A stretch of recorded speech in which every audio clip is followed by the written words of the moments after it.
भाषा तथा शिल्प सौंदर्य।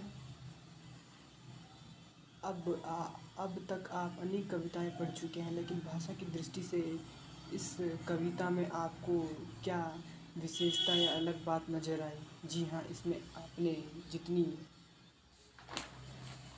भी कविताएं पढ़ी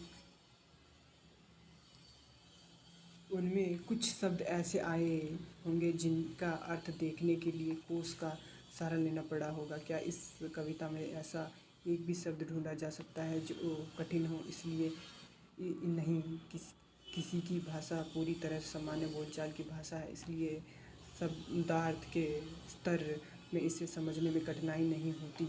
लेकिन यदि आप इसकी गहराई में उतरना चाहते हैं तो एक काम तो करना ही होगा, वह इस कविता में आए प्रतीकों का अर्थ समझना। कविता में प्रतीकों के रूप में आए ये शब्द अपना अर्थ छोड़कर दूसरे अर्थ देते हैं। इन दूसरे अर्थ में जाकर ही कविता की गंभीरता को समझा जा सकता है। जैसे कठपुतली शब्द को ही ले, क्या इस कविता में केवल खेल दिखाने के लिए उपयोग की जाने वाली कठपुतली ही की बात की जा रही है? जी नहीं, कवि तो मनुष्य को रूप में कठपुतली जैसा जीवन बिताने वाले लोगों के जोर और संकेत कर रहा है। इसी प्रकार डगर, डोर, आज़ाद, भलाई शब्द भी प्रतीक के रूप में आए हैं। इनके अर्थ हम पहले ही जान चुके हैं। हम सब कठपुतली हैं। यहाँ हमारे आँख, कान, नाक, मुँह और सब बंधे जैसे स्थलों पर कवि लाक्षणिक भाषा का भी प्रयोग करता है। लाक्षणिक वह होती है जहाँ बात को सीधे साधे ढंग से कहकर उसका संकेत मात्र दिया जाता है। लाक्षणिक भाषा का भी प्रयोग करता है।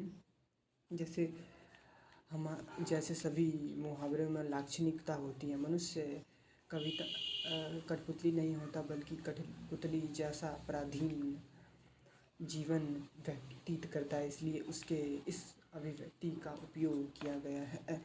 इस कविता में कवि ने व्यंग्य शैली का उपयोग किया है। हम अनुभव करते हैं कि कवि पराधीन व्यक्ति वालों के विरोध में यह कविता लिख रहा है। व्यंग्यात्मक शैली में लिखी गई रचनाओं में प्राय समाज में फैली बुराइयों पर शब्दों के तीखे बाण चला कर उन्हें समाज की दृष्टि से लाया जाता है। इसका अर्थ यह है कि लेखक बुराई का समर्थक या उसकी स्थापना करना चाहता है, बल्कि वर्णन करने वाले व्यंग में इसका विरोध करता है। समाज में गुण दोष दोनों होते हैं। लेखक इन दोनों का चित्रण कर सकता है। हम भी जब किसी दोष की बात करते हैं तो अप्रत्यक्ष रूप से ये चाहते हैं कि उस दोष का अंत होना चाहिए। इस कविता में भी कवि चाहता है कि व्यक्ति अपने अस्तित्व अथवा अपनी व्यक्तिगत स्वतंत्रता को समाज और देश के विकास के लिए बनाए रखे। जो लोग ऐसा नहीं करते उन पर कवि व्यंग्य यानी शब्दों को चोट करता है। जैसे आज़ादी के नारे लगाने वाले को देखो, उसकी डोर भी उसके हाथ में नहीं। जो कहते हैं कठपुतली के इस खेल में कठपुतली नहीं बने हुए, चुपचाप से कठपुतली बना दिए जाते हैं, वे सबसे पहले अपनी डोर किसी और को थमा देते हैं। कोई और कहीं से हमें चला रहा है, कोई और कहीं से हमें कोई और हमें कहीं से हमें जो कह रहा है वह हम कर रहे हैं।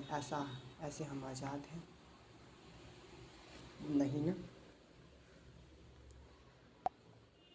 वीडियो तैयार बेटा।